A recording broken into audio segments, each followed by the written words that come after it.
تحریک انصاف کی کامیابی کے اسباب کیا ہیں، اس کے اوپر بات کر لیتے ہیں۔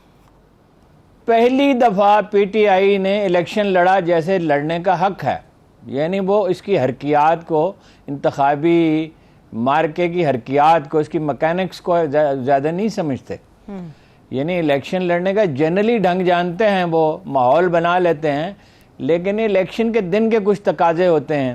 اس دفعہ انہوں نے اس کا خیال رکھا، کمیٹیاں بنائیں، نچلی سطح تک تنظیم پہ توجہ دی، اور اس میں ایک سبق بھی ہے، اپنی تنظیم پہ توجہ دیں تو اس سے زیادہ بھی گرو کر سکتے ہیں، لیکن وہ تنظیم کے معاملے پھر ڈھیلے پڑ جاتے ہیں اور موضوع آدمی نہیں چنتے، نہ کراچی میں موضوع آدمی ہے، نہ پنجاب کا صدر، نہ سندھ کا صدر موضوع آدمی ہے۔ ہر آدمی کا ایک کام ہوتا ہے، یہ نہیں ہے کہ یہ ناکارہ لوگ ہیں، مگر یہ کہ ہر آدمی کا ایک کام ہوتا ہے، ہر آدمی میں تنظیمی صلاحیت نہیں ہوتی ہے، ہر آدمی لوگوں کو ساتھ لے کے نہیں چل سکتا۔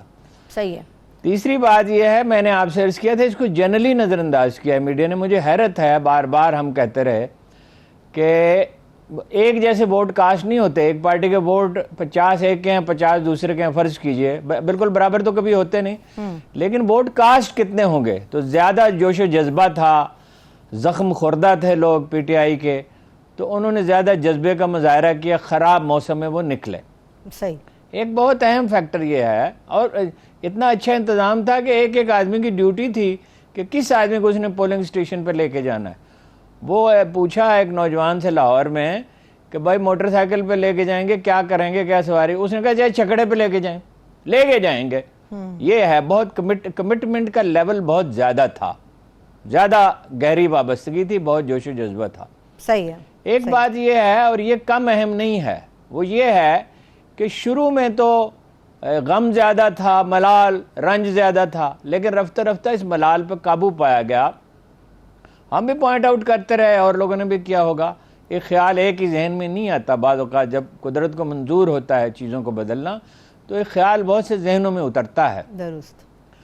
پھر انہوں نے امید کا راستہ اختیار کیا، جیتتا وہ ہے جو جیتنے کے لیے پر امید ہو۔ صحیح۔ یعنی مشکلات تو بہت تھیں، مشینری ساری خلاف تھی، اور یعنی کس کس کو ہمدردی نہیں تھی، جیسے عمران خان نے کہا تھا کوئی رہ تو نہیں گیا، تو اس وقت کوئی رہ تو نہیں گیا تھا جو ان کے خلاف نہ، میڈیا، بڑے میڈیا گروپس ان کے خلاف تھے، اور ایک دو میڈیا گروپس ان کے حق میں تھے، کچھ ایک آدھی غیر جانبدار تھا جیسے ہمارا ہے، یا ایک شاید کوئی اور بھی ہو، میں تو بہت توجہ سے ٹی وی نہیں دیکھتا ہوں۔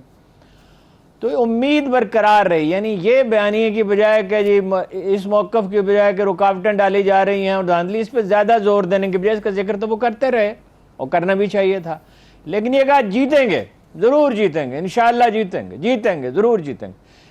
آخر کار یہ بیانیہ غالب آ گیا۔ اگر اسی کا ڈپریشن کا شکار رہتے تو دو اس کے نتائج نکلتے ہیں، ایک چڑچڑا پن غالب آ جاتا ہے، اور ایک یہ کہ مایوس ہو کے گھر بیٹھ جاتے ہیں۔ اب چڑچڑے پن کے ساتھ بھی کام تو نہیں نہ ہو سکتا، اور مایوس ہو کے گھر بیٹھ جائیں، جو نون لیگ کے ساتھ ہونے والا ہے میرا خیال ہے مستقبل میں، اور پیپلز پارٹی کے ساتھ بھی بعض جگہوں پہ ہو سکتا ہے، خاص طور پہ کراچی میں بلدیاتی الیکشن میں ممکن ہے۔ کوشش وہ پوری کریں گے کراچی کے بلدیاتی الیکشن جیتنے کے لیے، جتنی بھی دھاندلی کرنی پڑی کریں گے، کیونکہ وہ ان کی کوئی لمٹس نہیں ہیں۔ لیکن جب امید برقرار رہی تو اس میں پھر قوت عمل پیدا ہوتی ہے۔ اقبال نے کہا تھا، جوش کردار سے شمشیر سکندر کا طلوع، کوہ الوند ہوا جس کی حرارت سے گداز۔ یہ الوند، کوہ الوند ایران میں ہے، کہ وہ جب جذبے کی شدت پیدا ہوتی ہے تو سکندر اعظم کے پاس کون سی ایسی بڑی فوج تھی جو ایرانیوں کے پاس نہیں تھی؟ ایران بڑی سلطنت تھی، بہت بڑی سلطنت تھی، اور بر صغیر اور کہاں کہاں سے وہ آیا۔ تو جوش و جذبے کی جو شدت ہوتی ہے، جیسے بابر کی کنوا کی فتح ہے تو 12,000 آدمی تھے، مقابلے میں 1.5 لاکھ فوج تھی، اور ان کا علاقہ تھا، اور بابر کی فوج تھکی ہوئی تھی لیکن وہ ڈٹرمنٹ تھا، اس دن اس نے بادانوشی ترک کی۔ صحیح۔ یہ زندگی اور موت کا مسئلہ انہوں نے بنایا، انہوں نے کوشش انہوں نے بھی پوری کی، نون لیگ نے بھی، پیپلز پارٹی نے بھی جو ان سے بن پڑا، اور ان کے سرپرستوں نے بھی، لیکن انہوں نے اس کو زندگی اور موت کا مسئلہ بنا لیا، اور عمران خان نے جو جلسے کیے ان کا بہت غیر معمولی طور پہ اثر ہوا، بلا شبہ۔ اور جلسے تو ایسے ہوئے نا، کیچڑ میں لوگ آئے، بارش میں لوگ آئے، درست، لوگ اپنی سواریوں پہ آئے، لوگوں میں یہ جو بیانیہ تھا، یہ جو موقف تھا قومی خودداری کا کہ بھائی دوسروں کو ہمارے مقدر کا فیصلہ کرنے کا کیا حق ہے، یہ بڑی حرارت پیدا کرتا ہے، بڑا جوش و جذبہ پیدا ہوتا ہے۔ یہ تقریباً میں نے جیسے بار بار عرض کیا تحریک آزادی جتنی قوت ہوتی ہے. پھر سوشل میڈیا کا بڑا رول رہا, مین سٹریم میڈیا خاص طور پہ بڑے چینل اور تقریباً سب اخبارات, تقریباً مطلب ہمارا اخبار غیر جانبدار تھا, وہ اپنا انڈیویجولس تھے ویسے جو ہمارے ادارے میں بھی جو مطلب یہ کہ نرم گوشہ رکھتے تھے, اور وہ اس بنا پہ رکھتے تھے, عمران خان کی حمایت میں نہیں. اور یہ بہرحال ٹرننگ پوائنٹ آنا ہی تھا, اور اس کے لیے ماحول پہلے دوسری جماعتوں نے سازگار کیا تھا, پہ عمران خان نے زیادہ ووکل اس پہ ہو گئے. اور پھر یہ ہے کہ عمران خان نے بڑی غیر معمولی جرأت کا مظاہرہ کیا, جو اس کا مزاج ہے کہ جب خطرہ زیادہ ہو, چیلنج بہت بڑا ہو, حالات بہت خراب ہوں. جلد کپ میں تھا, 4 میچ تو ہار گیا تھا, اور یہاں سے گولڈی نے جو میرے اور ان کے مشترکہ دوست نے کہا تھا سیدھے یورپ چلے جانا, پاکستان نہ آنا. اس نے کہا گولڈی میں جیت کے آؤں گا. اس کو سب اس کا مذاق اڑا رہے تھے, کوئی دور دور تک امکان نہیں تھا. لیکن وہ اللہ تعالیٰ اگر توفیق دے دیتا ہے کسی کو کہ وہ خراب حالات میں اپنا عزم برقرار رکھے تو ظاہر ہے پھر قدرت بھی مہربان ہوتی ہے. where there is will there is way. اچھا, سوشل میڈیا نے بہت بڑا کردار ادا کیا, اور یہ ہے کہ مین سٹریم میڈیا نے جو اس کے خلاف مہم برپا کی تھی, بعض اداروں نے تو مہم برپا کی نون لیگ کے حق میں, تو وہ اس کو بے معنی بنا دیا.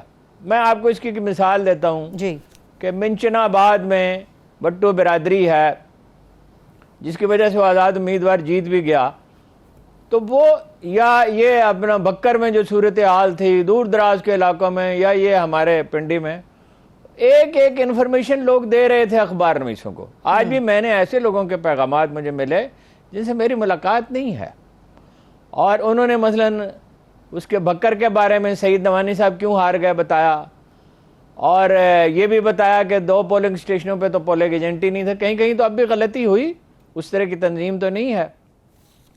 تو یہ عوامل تھے, اور صورتحال اکثر بدل گئی ہے جس پہ آگے چل کے بات کرتے ہیں. پھر ان کی خوش فہمی, خود فریبی, اپنے آپ کو دھوکہ دے رہے تھے نون لیگ اور اس کے حامی.